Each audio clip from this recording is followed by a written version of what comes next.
They call this pure Michigan, and we're getting pure poison.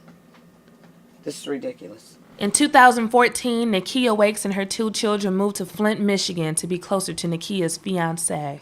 A few months later, Wakes and her children started showing signs of lead poisoning, fatigue, hair loss, behavioral shifts.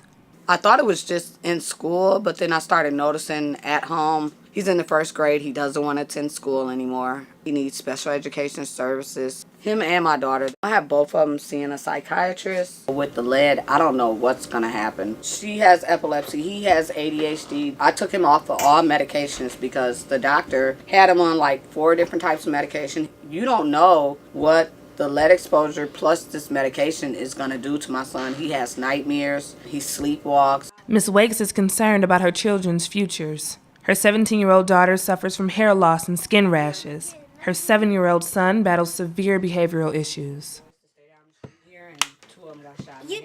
Jalen has been suspended from school over 50 times this year. Me and my daughter, we just take like a 2-3 minute shower. My son, he doesn't break out. He does have lead in his system. The levels have dropped, but the damage is already done. The DEQ, the EPA, and an environmental activist group have all tested the water. While there are vast differences in their findings, whichever numbers you trust, they all indicate that the water is poisoned. I have thallium in my water, and they say they use that for rat poison. Why is that in my water? I have copper in my water. DEQ said none detected. So how can you say that this water is safe?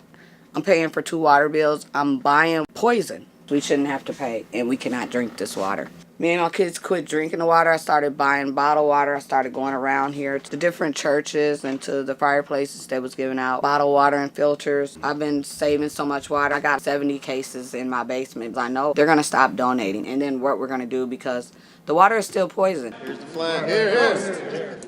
Government response has been slow and inconsistent, leaving Flint residents in a state of uncertainty and frustration. DEQ, Governor Snyder, EPA, all of them. They're saying this water is safe to drink, and no, it's not. Now an activist in her own right, Ms. Wakes tells her story every chance she gets. At a recent hearing for Governor Snyder in Lansing, she caught the attention of the ACLU. I talk about my kids, I talk about my son's suspension, and somebody from the ACLU gave me a card and was like, well, I know somebody that can work with you, and ever since then, I've been working with the ACLU.